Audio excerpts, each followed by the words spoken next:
La historia que te vamos a contar no es una historia de superación, es una historia de un salvadoreño que pasó de ni siquiera tener zapatos para ir a la escuela a ser uno de los asesores principales del gobierno de Nayib Bukele y después vivir feliz para siempre.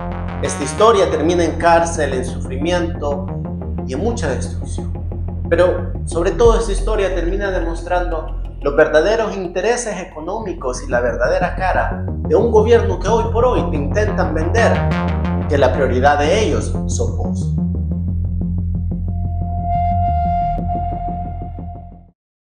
Esta historia es la historia de un salvadoreño común y corriente, sí, uno como usted y yo, uno que nació en el departamento de La Paz y que, como ya lo dijimos, no solo llegó a ser asesor del presidente Bukele, también llegó a ser presidente del Pan de Sal y llegó a ser socio mayoritario de uno de los bancos principales de El Salvador. En este capítulo de las historias prohibidas del Pulgarcito, te vamos a contar la verdadera historia, aquella que no te quieren contar, sobre qué pasó en el caso de Juan Pablo. Hoy en las historias prohibidas del Pulgarcito te vamos a contar de que allá por el 2018, cuando ya Bancovi era un banco bastante conocido en El Salvador, cuando ya Juan Pablo Durán tenía una vida política hecha, y cuando Nayib Bukele estaba en su apogeo de su campaña, fue en ese momento, en el 2018, cuando surge el matrimonio Bukele-Durán, cuando surge este compromiso que al final lleva a uno de ellos a la cárcel, al otro a la silla presidencial. En el 2018, Nayib Bukele necesitaba desesperadamente financiamiento para su campaña política. ¿Y qué mejor que ir donde alguien que sabe dónde está el dinero? Juan Pablo Durán había dedicado toda su vida al mundo financiero, al desarrollo de la banca, etcétera, etcétera. En El Salvador es conocido por eso. Y en ese momento, en el 2018, Nayib Bukele se le acerca y le ofrece que busque financiamiento para su campaña. Pieza clave fue Juan Pablo Durán buscando financiamiento, conectando a antigua gente del mundo político con los nuevos políticos que venían, conectando antiguos financieros de antiguos políticos y de antiguos partidos políticos como el PDC y el PCN con nuevos partidos políticos como Nuevas Ideas. Este fue el trabajo de Juan Pablo Durán allá por el 2018. Pasado el 2018 y después de haber ganado mucha influencia política, llegó a tener tan buen posicionamiento que a sus cumpleaños no solo llegaban alcaldes y diputados, llegaba el mismo vicepresidente de la República a su casa privada a celebrarle el cumpleaños. Al cumpleaños de 15 años de sus hijas llegaron la crema innata de la política salvadoreña y entre otras personalidades televisivas. Recuerdo bien esa celebración muy pomposa sobre el Gran San Salvador con una vista muy hermosa. Pero lo que más recuerdo haberme llamado la atención es que era un desfile desde el presidente de la Asamblea Legislativa, del presidente del partido y todos los ministros, incluido el ministro de Hacienda, el ministro de Economía, principales asesores del gobierno, etc. Todos ellos estaban citados ahí, en las fiestas privadas de Juan Pablo. Interesante que alguien que pasó de tomarse las cervecitas y las copas con estos políticos ha llegado a estar ahora en la cárcel. Para muchos de ellos, él era un amigo. Entre las referencias que hemos consultado para esta investigación, las cuales obviamente por motivos de seguridad han preferido quedarse en el anonimato, todos nos dicen que Juan Pablo Durán era una persona muy amena, muy cercana, a la cual siempre te le podías acercar y la cual siempre te iba a conceder el tiempo. Obviamente un banquero sabe su profesión. En el 2020, después de la pandemia, Juan Pablo Durán juega un papel aún más importante. Después de la pandemia y con la economía por los suelos, el gobierno necesitaba inyectar rápidamente dinero a la empresa privada. La siguiente misión de Juan Pablo Durán era esa, buscar el dinero donde se pudiera. Pero el 2018 y todas esas fiestas personales solo le sirvieron de base a Juan Pablo Durán para construir lo que se venía. Después de la pandemia, Había una urgente necesidad de inyección de capital.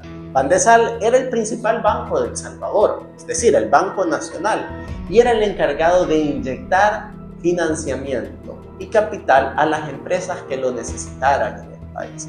Si es que Bandesal gestionó los fondos del fideicomiso, eran unos 500 millones de dólares que estaban destinados a ser inyectados en la empresa privada. Estos son los mismos fondos que han llevado a la cárcel a Juan Pablo Durán. Son los fondos de los cuales la Fiscalía ha acusado a Juan Pablo Durán de coger comisiones mordidas o de pedir el famoso 10% por obtener estos fondos. Curioso, como que si nadie lo hiciera en el gobierno. Mientras Juan Pablo Durán gestionaba y concedía fondos a diferentes empresas, no solo gestionaba los fondos del banco, también era un poco de relaciones públicas. Por su oficina desfilaban cualquier tipo de personas, desde diputados, alcaldes, hasta incluso el mismo hermano del presidente, el mismo Ibrahim Bukele, pasando por su oficina de Bandesal. Es más, la misma suegra de Yusef Bukele pasó por la oficina de Juan Pablo Durán. Es más, Carolina Recinos, la misma que hoy por hoy sigue sentada en el gobierno, fue uno de los principales benefactores de estos fondos por parte de Bandesal. Y es más, el gobierno ha metido a Juan Pablo Durán en la cárcel para ocultar toda la corrupción en contra de Carolina Recinos y de todo el gobierno, que no quieren que se sepa. Porque obviamente prefieren sacrificar a uno que sacrificar a todos. Bonita lección para los que hoy por hoy se sientan en la Asamblea Legislativa y que aún levantan la mano para decir que sí a todo. Y entonces usted se preguntará, si después de haber sido amigos, después de haberle concedido dinero en préstamos a todos estos políticos, empresarios que se lo pedían, ¿cómo es posible que estos mismos lo hayan traicionado, lo hayan tirado a la cárcel? Para el 2021 la necesidad cambia. Ya no había que inyectar dinero en la empresa privada, ya no había que gestionar más dinero para la campaña del presidente. Ahora había otro problema que el gobierno, y eran las alcaldías. Las alcaldías habían recién tomado posesión de su autoridad en el 2021 después de las elecciones, pero no tenían dinero. Todos sabemos que las alcaldías del estado pues siempre han estado casi que a menos o a súper menos. La siguiente misión era gestionar dinero para la alcaldía. Pero esto presentaba un problema, porque Bandesal es la banca nacional y como tal no puede prestarle o concederle préstamos a las alcaldías. Entonces, ¿cómo resolves el hecho de que tenés que prestarle a las alcaldías y tenés el dinero para hacerlo, pero no podés hacerlo porque la Constitución te lo prohíbe? Fosavi, Bancovi, Edicash. Ahí es donde surge la solución. Y este es el meollo del asunto. Aquí es donde la historia empieza a tornarse aún más oscura. Aquí es donde aquellas fiestas de 15 años, las fiestas de cumpleaños fueron olvidadas. Porque después del 2021, el nuevo rol de Juan Pablo Durán era gestionar fondos para las alcaldías.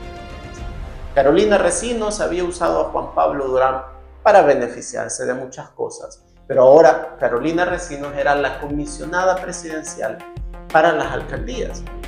Y ella tenía un problema, que las alcaldías no tenían dinero para ejecutar proyectos. Así es que por medio de Bancovi, Fosavi y de otras instituciones financieras, ellos gestionaban el dinero. Pero había un detalle. La única que podía autorizar que estas alcaldías podían prestar era Carolina Recinos. Y solo podían prestar a las instituciones que Carolina Recinos autorizaba. Y solo podían prestar para los proyectos que Carolina Recinos autorizaba.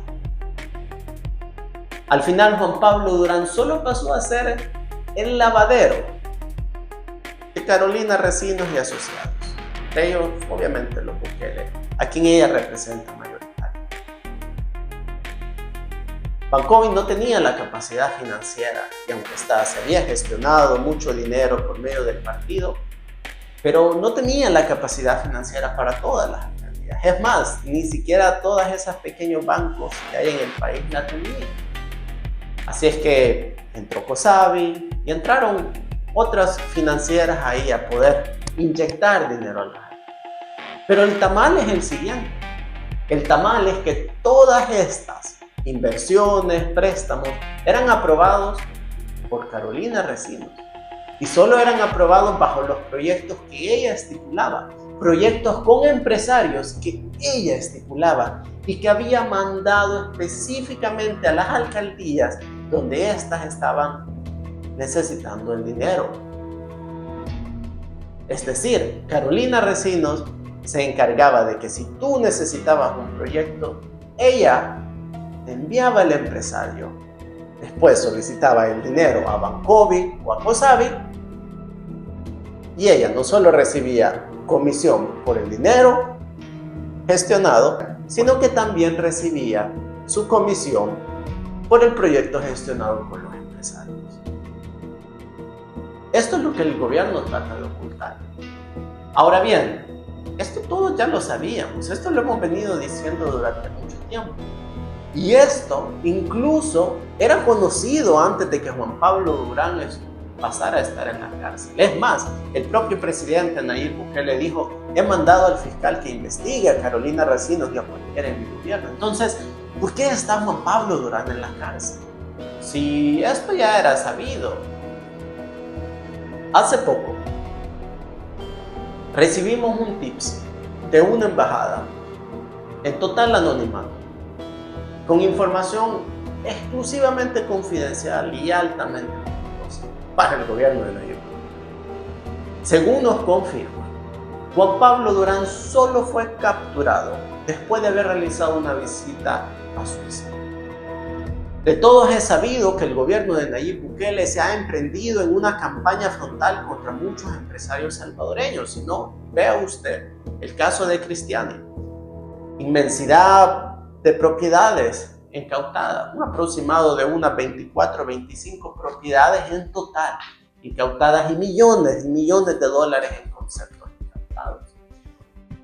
Lo que nos confirman nuestras fuentes diplomáticas desde el anonimato es que Bancovi o Juan Pablo Durán recibió un aproximado de unos 750 millones de dólares en concepto de bono para su banco, para Bancovi, los cuales iban a ser utilizados para la expansión del banco. Algo aparentemente normal, que no llamaría la atención de nadie, excepto porque estos fondos venían de Suiza, de un empresario suizo, el cual el gobierno de El Salvador no ha tenido buenas relaciones y al cual todavía lo quieren capturar y meter en la cárcel. Entonces, la verdadera razón por la cual Juan Pablo Durán está en la cárcel no es porque le guarda los secretos a Carolina Recinos o simple y sencillamente porque sabe dónde están las cuentas de Nayib Bukele. A este punto lo sabe hasta incluso la misma amante de Nayib Bukele. La razón por la que él está en la cárcel es una razón política. Juan Pablo Durán había gestionado dinero de ciertos empresarios salvadoreños, de ciertos intereses, los cuales no podían ser representados en el país. Porque los Bukele están representando y están estableciendo una monarquía absoluta en El Salvador. Una monarquía en la cual incluso persiguen a sus enemigos de muchos años atrás. Una monarquía en la cual incluso han incautado bienes de antiguos presidentes, como el presidente Cristiani, y le han quitado hasta 25 casas privadas en El Salvador. Y no solo eso, hay muchos empresarios más los cuales han sido golpeados. Entonces, el hecho de mantener a estas personas en la cárcel, como Juan Pablo Durán, de tener incluso al de Bancovi en el helicóptero y bajárselo, o a tener en la cárcel al de Credit Cash, no solo es para callar esos secretos a voces que todos sabemos que ellos han patrocinado el partido Nuevas Ideas y han dado dinero a las alcaldías, los cuales nunca han pagado, sino que es también para callar las futuras voces políticas. Así que estas no tengan dinero. Para eliminar cualquier resistencia y cualquier empresario que piense diferente. Y he aquí el problema. Si vivimos en un país en el cual el hermano del presidente puede decidir quién es inocente y quién sale de la cárcel y quién no. Si vivimos en un país en el cual usted no tiene la libertad de gestionar su propia empresa como quiera o de hablar libremente porque el día de mañana Hacienda lo va a visitar, ¿qué garantías tenemos entonces que nuestras elecciones sean respetadas? Vivimos en un país actualmente en el cual le quieren vender que las escuelas están siendo remodeladas y en el mejor estado, cuando nos prometieron 5,000 escuelas. Y hasta este punto apenas van 650, después de 7 años de gobierno. Vivimos en un país en el que una historia de superación termina en la cárcel. Siga pendiente de las historias prohibidas del Pulgarcito. Siga preguntando. Siga colaborando con nosotros. Este trabajo investigativo lo hacemos desde la clandestinidad, con temor a represalias de nuestra vida. No siendo víctimas, porque no lo somos, porque defendemos la libertad y porque sabemos que al final este trabajo periodístico es lo que le va a permitir a usted, salvadoreño, decidir y saber la verdad. Muchas gracias.